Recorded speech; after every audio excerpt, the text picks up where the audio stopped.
Welcome, everybody. Welcome to the Sales Talk Show brought to you by Metal Pless, clearing the way for a safer environment. Hey, David, how are you?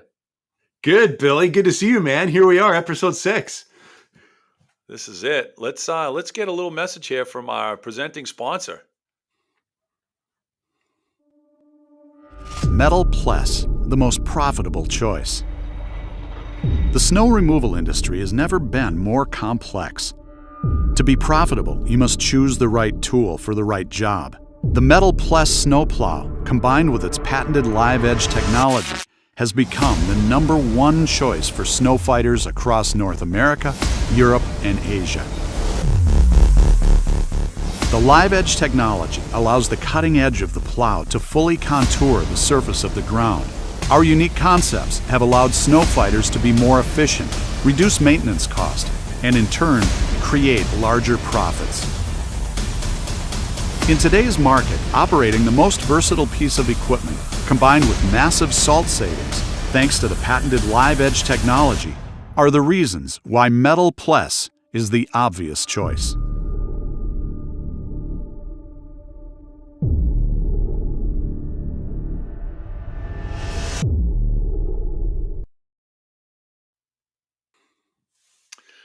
All right. Well, that's a great video. That's probably a couple dozen times I've seen that video, and I always pick up something different every time. It's amazing how they reference the live edge technology reduces salt. I think it's one of those things that it's probably a little bit of an unknown, right? How that live edge technology really is helping the environment. It's pretty cool technology. It is, right? And what they've done to increase efficiencies as well through snow clearing technology, right? And less damage, quicker results, right? Faster, right? More efficient, Great. salt reduction. Love it. It's Love it. funny, Great you partner. see them, you see 'em around more and more now. For a while there, they were breaking into the market, Mm. and a few of our competitors have them, but now it seems like everybody's moving towards that technology. So great to see. But here we are, Yeah. episode 6. Can you believe it? I No, we're mean, doing it. Sales at scale.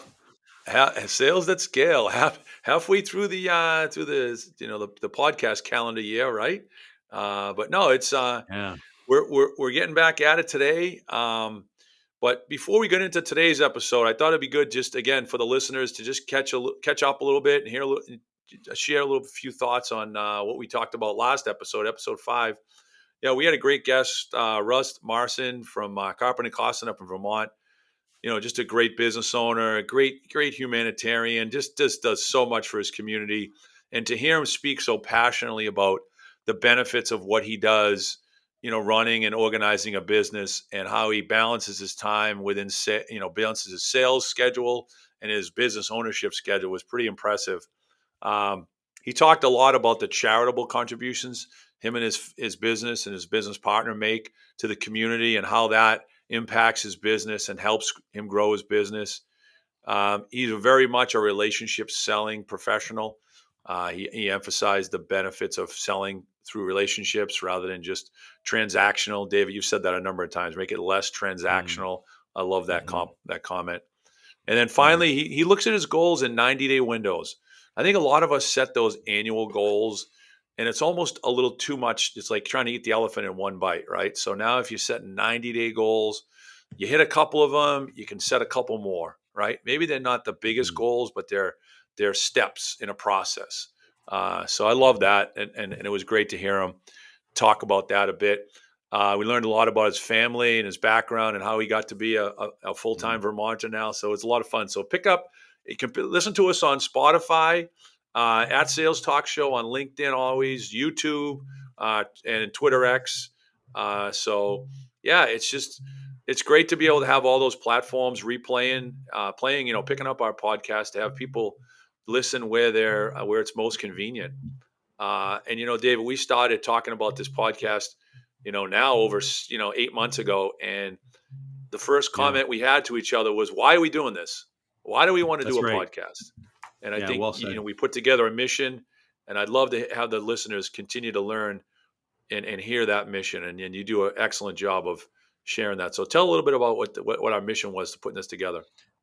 Yeah, it's amazing, and I love just spending a few minutes on this in our time here. Our mission is to support, of course, the service industry, right? And you and I both have a passion for sales. We both have a passion for leading, right? Coaching, mentoring, right? The next generation, right? And so that was our desire with this, right? To lead, coach, and mentor through education, through real world experiences, practical learning. But in the process, we also said this really provides a great platform for our suppliers, right? And for our partners too, our client partners who will learn from us in this process too, right? Education is key, right? We all benefit when we grow together. And so it's wonderful that Metal Pless is on board and Landscape Ontario as an alliance partner as well, and SIMA. And so it's been great to get things rolling here and to do what we do best, right? Coaching, mentoring, training, and inspiring.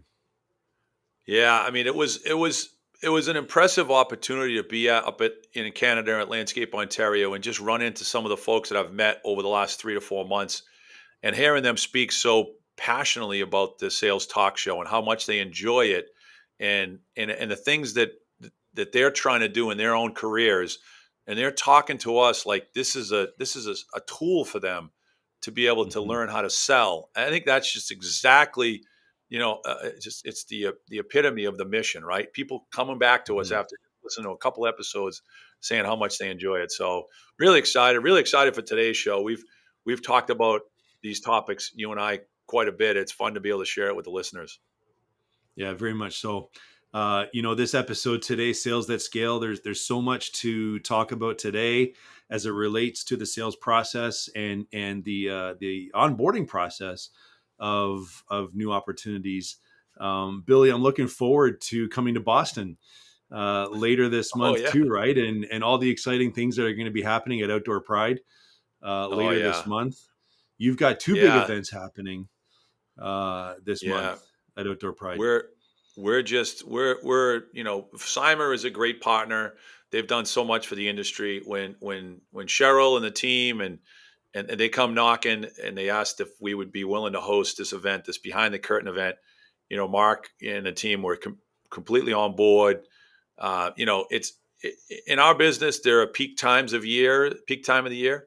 The middle of September is not really an ideal time to be hosting an event, to be honest. But when it Mm. comes to SIMA, they're such great partners. We're happy to do it. So behind the curtain event, we're gonna open up our doors and our information vault, if you will, on how we run our business, and it's going to be open to the first 50 companies that sign up. So around 100 guests. I think it's usually a key employee, an owner operator, and a key employee we've seen in the past. So looking forward to that. That's going to be a lot of fun. I love it. I love it. We Yeah. what for this episode we wanted to spend our time focusing on right sales that scale and understanding this topic. And so I mean I think this is a great time for us to jump right into it. Yeah. We've Let's spent a do it. lot of time the last 5 episodes, right? Building each episode, right, to get where we're going Mhm. along the way, right? We're trying to mirror our episodes to what's happening in the season, right? And what's Great. happening along the way. And we've had some great partners along the way joining us on the show, and we've got some great guests lined up for the future as well, which we're excited about. Today, we're going to spend some time talking about sales growth, sales planning, and how do we assess capacity. And Hmm. I think let's just jump right into it. I think this is a great time of year for us. It's the end of August. We've just started September, right? There's a lot that's been happening this year, right? As we've as Hmm. we've come off of the spring when we launched the show, and we've been building momentum through the season in each episode. And Billy we would love to spend some time for you and I just chatting a bit about sales growth, sales planning, sales goals. How do we do this? Like how do we in our organizations establish sales goals and how do we do sales planning? What does that look like? What do you do at Mm. Outdoor Pride? Yeah, maybe share a bit about that with us. Yeah. Yeah. I mean, it's a great, I think first off, going back 5 or 6 years, Hmm. I don't think many of us did much planning at all. Maybe 10 years. For the last 10 years, I think I've been pretty involved in planning and structure. But before that, it was kind of like, put your feet on the ground, get in the shower, put some boots on and go to work. And I think that works in a lot of situations, but I think right now where the industry is so far advanced, and the people power we need is so demanding, you have to be good at planning, forecasting, your growth, so your business can grow, has sustained growth, both financially and the people side of things. Your customers, you have to be able to respect, how many customers you can add and how that looks for them. You don't want to oversell your business so your customers feel slighted. So the planning piece is really, really important. At Outdoor Pride, we take some time, a couple times a year. We have a pretty substantial goal setting, goal planning meeting in the fall, where we kind of set up our budget for the following year. And um, you know, obviously it ends up being a sales planning process, because you have to see what the top line is going to look like. So we sit down with our key stakeholders and we identify, where we are currently and how we did, maybe review the past year's sales activity and goals and growth, and see how that worked, and see what we did well, what we didn't do so well, and what we might want to do differently. And then we start to apply, what is it that we want to do, where do we want to go and how do we want to get there. So coming up with the dollar figures is pretty easy. It's all the other things that fall in the funnel, right? All the Mhm, people mhm. power, the equipment, the investment, the infrastructure, the real estate. So that's, I think, the biggest part of it. And how do we do it? It's a lot of like-minded people spending time. We always say that this kind of stuff seems like your second job, right? When you're always doing this planning, there's never enough time. You got a full-time job. Your day job, if you will, is running a business, running a sales organization, running operations. But then you got to step out of that and go do sales planning. No, Mm. that's like what's called working on the business instead of working in the business. So we take a lot of pride in doing that. I think we do it pretty well. We're learning. We learn every year how to maybe tweak it and do a little bit better. But it's a couple times a year. It's November. September, October, maybe beginning of November is one big time, and then we also get back into it.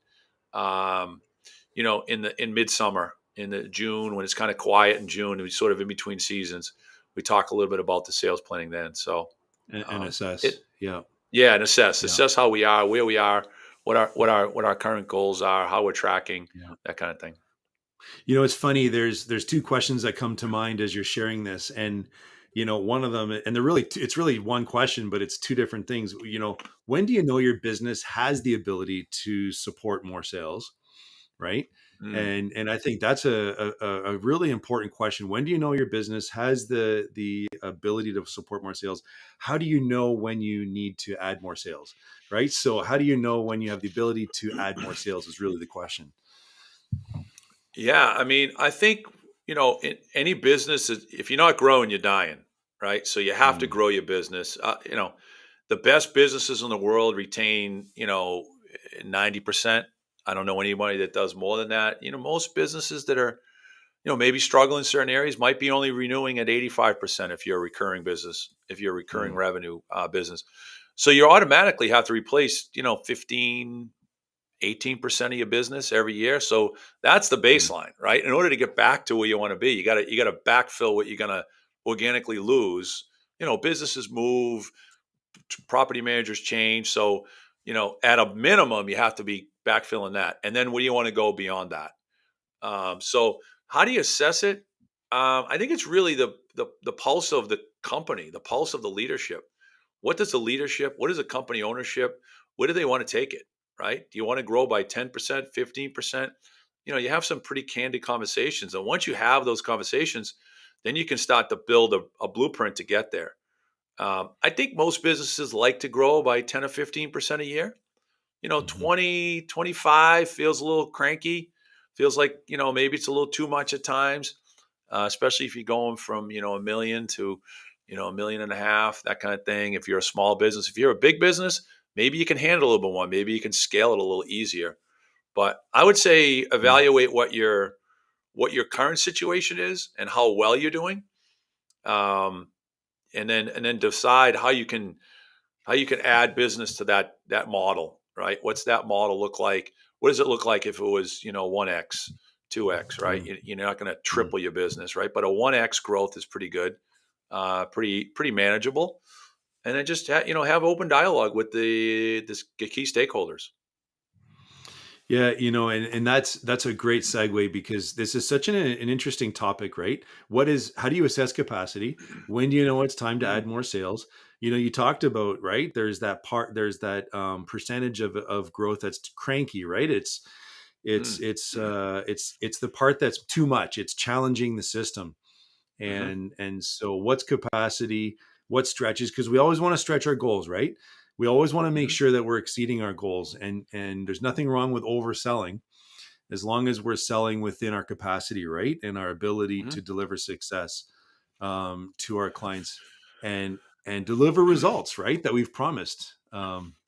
And I think that's a key thing, right? Is making how Yeah. do we help our clients understand as well that we have the capacity to take them on as a client? That's a big one too, right? You look at big opportunities, right? How do Yeah. you assure a client, right, that you have the capacity to bring them on? Yeah, it's we always say protect the brand, right? You don't want to oversell where the brand will be tarnished Mm, and the image will be brought down a peg, right? That's not going to help any sustainable growth plan. But I think what the one thing that really resonated with us was when we decided on a year over year plan, and you can look at it in like a 5 year chunk, right? You can say what do you want to grow each year? So where you're going to be in 5 years. So if you all of a sudden accelerate that plan by an oversold season, you can kind of dial back the next year, right? You can kind of bring people back into check because I think a lot of times people maybe they're not comfortable with growth, right? Some employees and leaders are kind of like, "Ooh, I didn't think it was going to be that much, right? I wasn't ready for that." So you don't want to lose that employee. So you got to manage that employee's perception of what they actually signed up for, right? So they're like, "Oh, I didn't think it mm, was going to be like this." Well, all right, don't worry about it. We'll figure it out together. Work as a team. We have that hashtag one team mentality where we kind of keep everybody focused and don't worry about it. We can help each other. But I think overselling is good because I think it allows for people to be a little comfortable being uncomfortable. Is that the saying? I mm, think it's like some people get a little complacent with like mm. that static 10% growth. Hey, we added two new jobs, no big deal. We're kind of doing it. Yeah. And I think some people will get bored under that umbrella.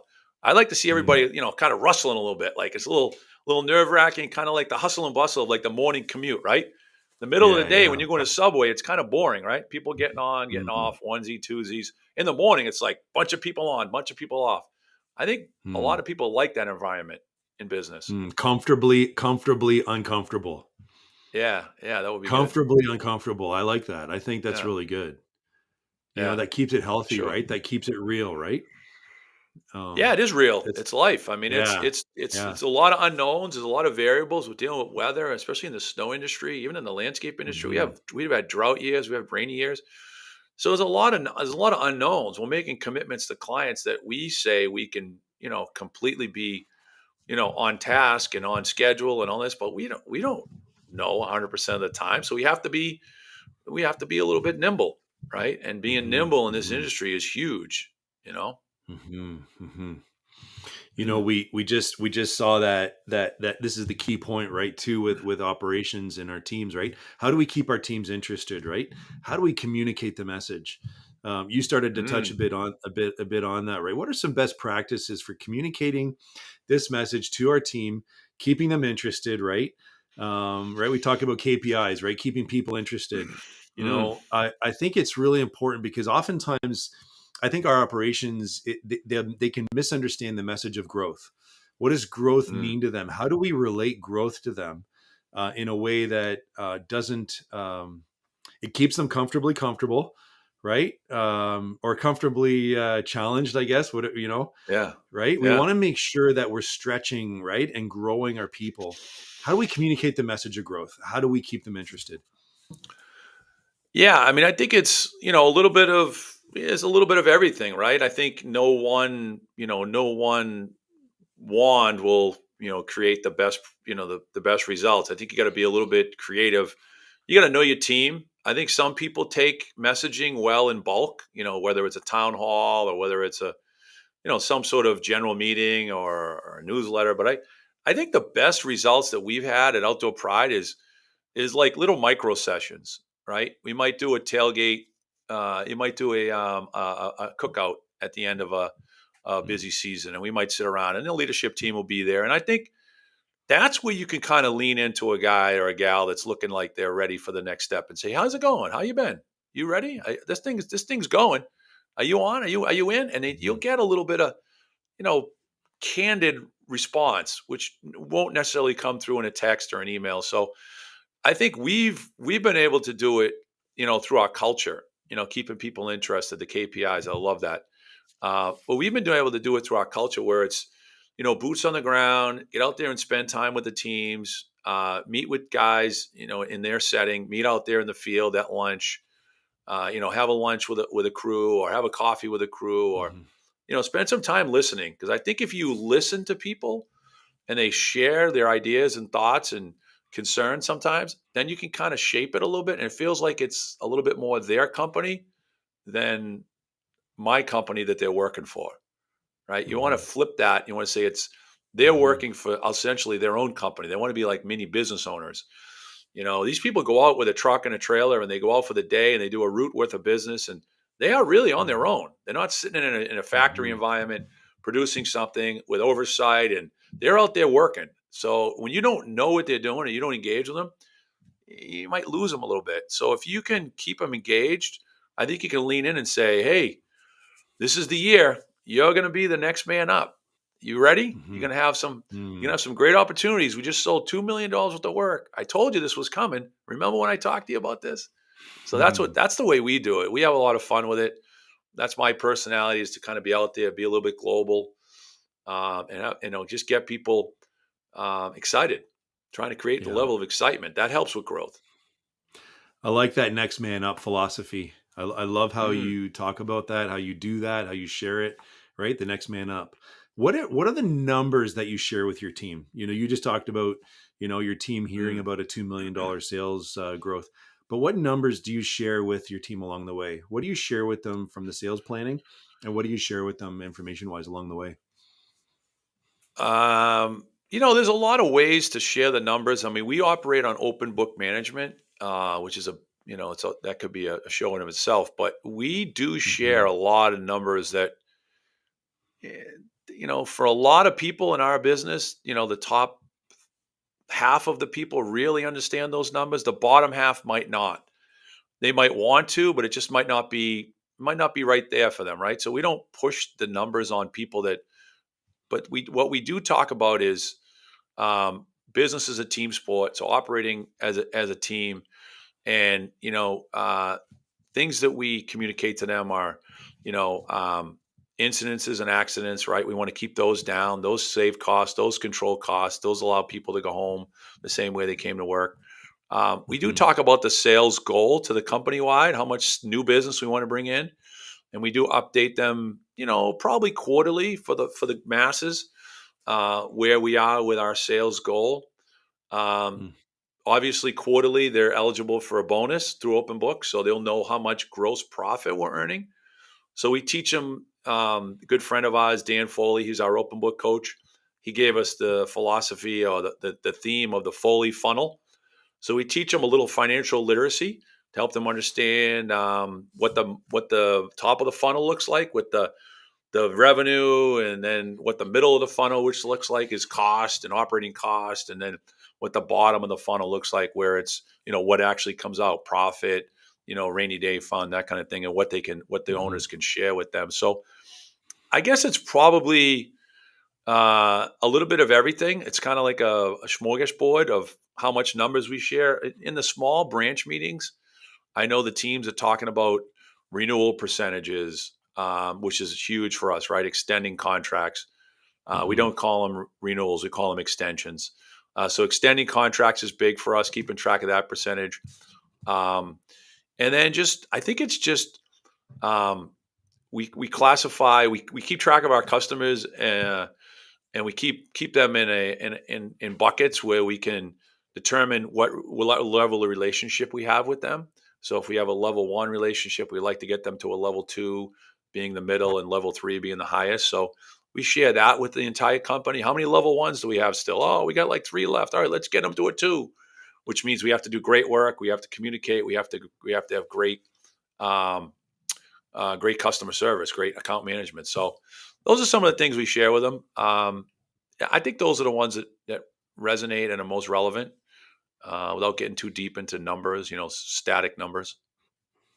It's amazing the things that you're sharing right now, how it, we talk about culture in business, and right, even what you've shared right now, this is very cultural for how you're running things at Outdoor Pride with your staff, right? There's a real Mm, culture of learning, right? Or a culture of understanding, like helping your team members really know and understand the information and the things that are needed. They understand, maybe not intimately, but they know what it means when $1 million of business is being added. You're communicating with them. You're keeping them informed along the way, and I think that is very very important, right? I think that's part of your culture. mm. I guess the question I would say is how does culture play into what role does it play in all of what you're doing, because it really is key to how you're running Yeah. your organization. Yeah. I don't believe it. Whatever size business you are, if you're a listener and you're a sales professional working for a business that has 4 people, you have a business that has, 40. I think being a good teammate is important. I think that is the first part of culture, right? You can control the culture of the company yourself, right? If the owners aren't putting out this big culture environment, right? Maybe they're not into it. Maybe it just isn't their thing. They don't believe in it for whatever reason.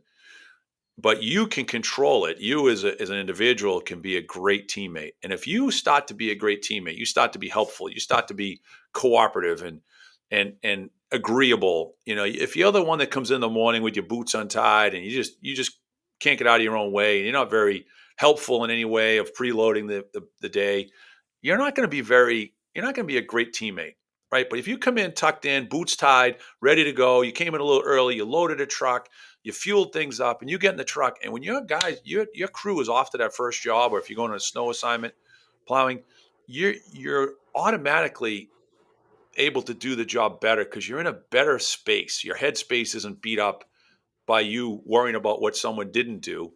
You're thinking about all the good things they did. So we focus a lot on individual culture. You can control your own culture, we call it, which is kind of cool. Kind of, it's unique, but it gets contagious, right? Once you get one, you get two, you get four, you get 10, and all of a sudden you get 10 people thinking alike. So now you're starting to make a difference in your culture. And then when the owner is, as Mark is so involved in driving the culture, then you get this overarching layer, the frosting we call it, of the culture, as Mark puts on the frosting. That's big, right? We're just, the culture of our business is like the ingredients of the cake. When Mark gets involved, it's the frosting, right? So I think that's very Mhm. good. It's very important for people to know that they can control the culture, and then it helps you make more Mhm. money. It helps drive the bottom Mhm. line, big time, Well, very much big so, time. and you keep your team involved, and you celebrate the wins along the way. I know that you have tailgates with your staff, right? You get Mm, together and have times of yeah, just fellowship and yeah. celebrating the wins, even over with a cigar or Yeah, whatever it yeah, is. cigar, an adult beverage. Oh, we went last week. We took You know, 150 families, employees and families to a ball game, and we gave a yeah. bunch of giveaways, and it wasn't all about the giveaways. It wasn't all about the dinner and the drinks. It was about just being together. It was about Mm. seeing families that I saw 2 years ago that had no kids. Now they had two kids. And I don't know how that math works, but they maybe it was 3 years ago. I don't want to put anybody on the spot, but there we are, right? We're looking at two young individuals. One of them working for us, the other one supporting that worker. Now they have two kids they're supporting. Now they're looking at us like looking at Mark. Like Mark went from having 30 employees and maybe 60 people to support, because really you do support the family unit, to now having 100 employees and 400 people to support. It's a pretty daunting, you Mm. know, overarching commitment to get up every day and know Mhm. that he's supporting 400, feeding 400 miles, as they say, right? but it's a lot of Yeah. fun. We do celebrate. We actually can be better at it. We talked about it today that we earned a beautiful piece of business, a great job, probably our largest contract we've ever signed. And it was like a dog sticking the head out the window, getting a little bit of air. All right, celebrate that. All right, you got to get back inside.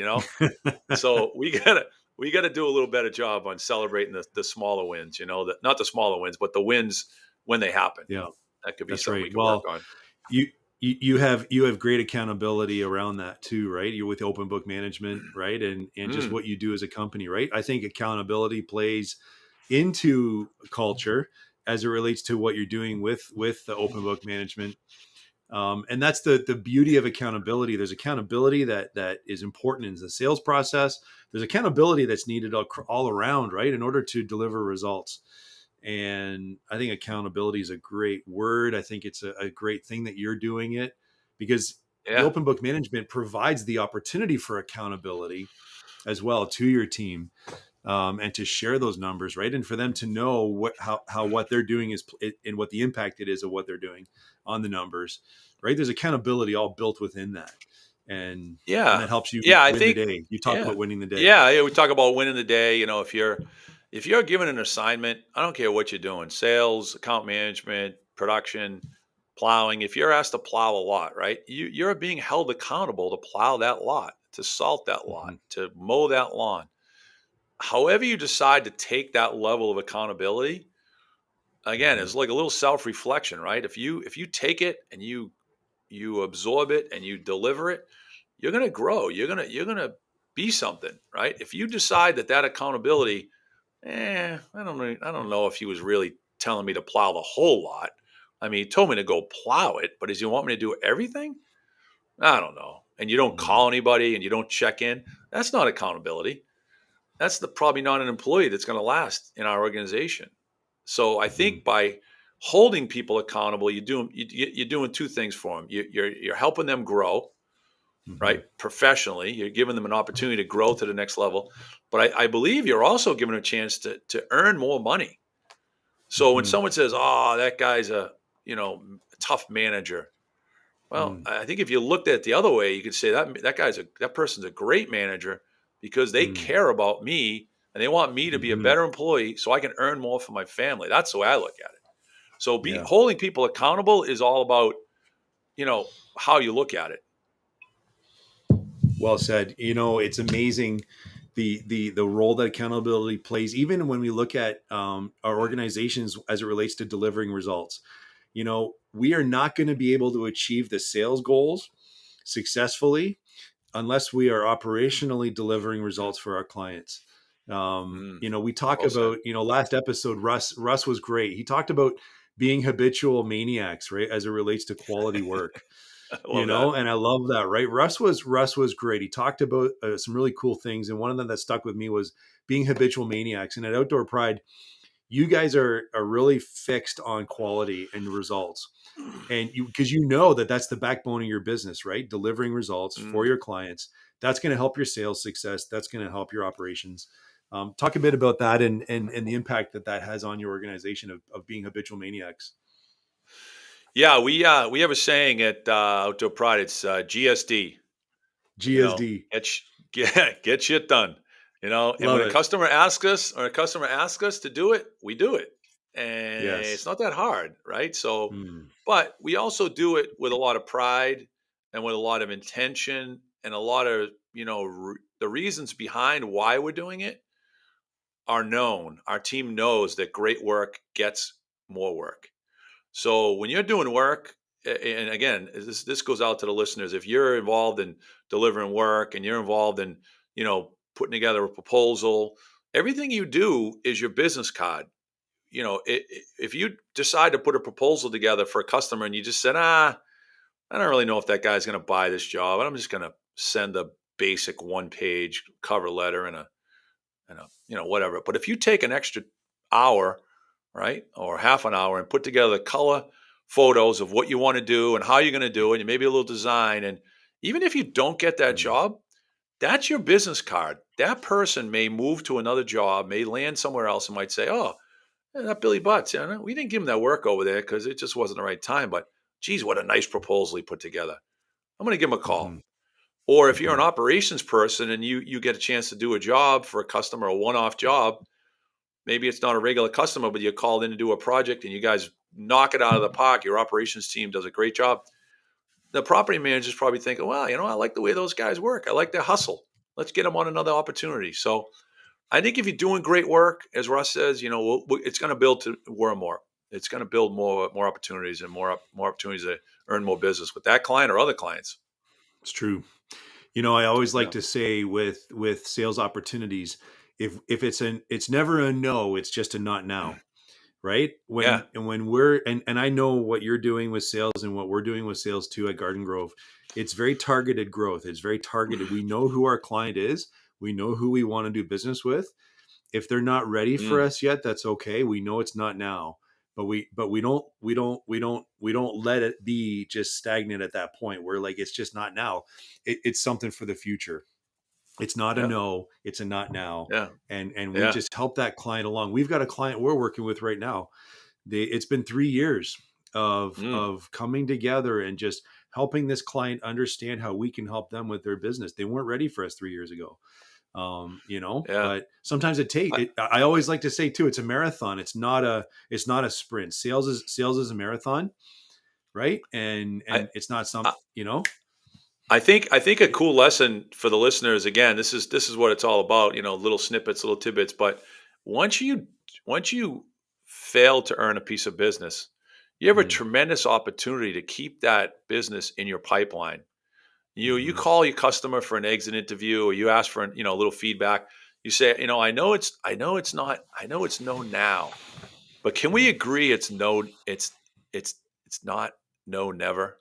Do we not think no we can work never. together in the next 2 or 3 years and just plant that seed? Oh, yeah, Yeah. yeah. Oh, we'd love to work with you guys at some point in time. Great, great. I'm going to put on my calendar to give you a call a year from now. Are you okay with that? Yeah, definitely. Oh, yeah, for sure.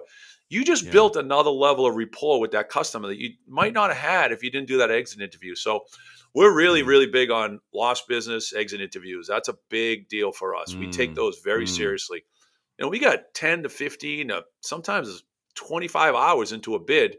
To not spend another mhm. 20 minutes to figure out what we could have Agreed. done to earn that business, I think Agreed. is a swing and miss. So we That's spend a a lot good of time point. with that. Mm, That's a strong yeah, point. We put a lot of time into yeah, sales. We put a lot of yeah, time into proposals. And you're right. We want to establish with that opportunity, with that prospect, that it's not never, right? yeah, We're not yeah, doing a no never. It's a no not now, right? yeah, And yeah. I love it. because you're right, we're investing a lot of time. Well said. Yeah, Yeah. yeah. I think that's a great I So, think that's a great point. Um, this has been a great episode. You love oh, this topic. It's such an important topic. Sales at scale, and knowing right when we have the capacity, right? Assessing capacity, how to engage everybody and keep everybody interested along the way. yeah, I love it. I mean, I appreciate the opportunity to share our thoughts with the listeners and with anybody really. I mean, I think we're both of the same, background and experience. We come from a sales background, but we understand business units and business growth. So when you sit with like-minded people, it's not hard to have a conversation and to help somebody grow their business. It's kind of in our Mm-hmm. DNA. So to do this Mm-hmm. show and have people listen and learn and maybe use some of the tips and tricks to their business, it's kind of like my ether. It kind of I think about this show and I think about us doing this show and having friends of mine hit me up on the side, like, hey, listen to your show, great podcast. So I think it's I Mm. think it's just a ton of fun and appreciate it you know What are some fun things that you do with your sales guys? How do you celebrate the goals being achieved? I mean, like we honestly we kind of just spend some time with clients. We plan a lot of client events. So we got a couple of golf events coming up here in the fall with clients. So we Nice. do a 9-hole. Not a lot of our clients are golfers, but a lot of people in the office hear about the golfers going out, but they get left off. So we've created a model where we take the people that want to golf out for 9 holes. So we get 2 or 3 foursomes, but then we let anybody else that wants to come for lunch afterwards. So a 2:30 lunch. And then we bring Nice. some of our ops guys that don't play. So you get 10, 12, 14 people around, maybe 20, if the golfers, the people come after golf. And that's a way for us to celebrate. I think the guys and the gals that are working with us like to hear the customers speak kindly about what we're doing. It's kind of an Mm, environment where we're kind of picking up the dinner tab, so you're not likely to be too critical. I hate to say it, but buying a few compliments doesn't hurt either. So we celebrate yep. that way, and we just I think we're focused on how hard our job is, how difficult it is to sell. So when we do win a job, the sales team and the branch leadership are pretty good about saying thanks and congrats. So it's fun. Love it. Love it. Yeah, Love it. yeah, Billy, this has been a great episode today. yeah, Love what we've been able to share here today. Thank you for your insight, your knowledge, right? yeah. And It's your been great. practical Yeah, information as you've shared here today. looking forward to getting some guests on throughout the fall here. If Yeah. anybody has any questions, hit us up on LinkedIn. Any thoughts, any ideas you'd like to hear more about? We'd love to hear from the listeners. But yeah, Yeah. that was a quick show. But my message to everybody out there is, go sell something, but have some fun doing it. Yeah. Well said. What you do today sets you up for success tomorrow. See you next time.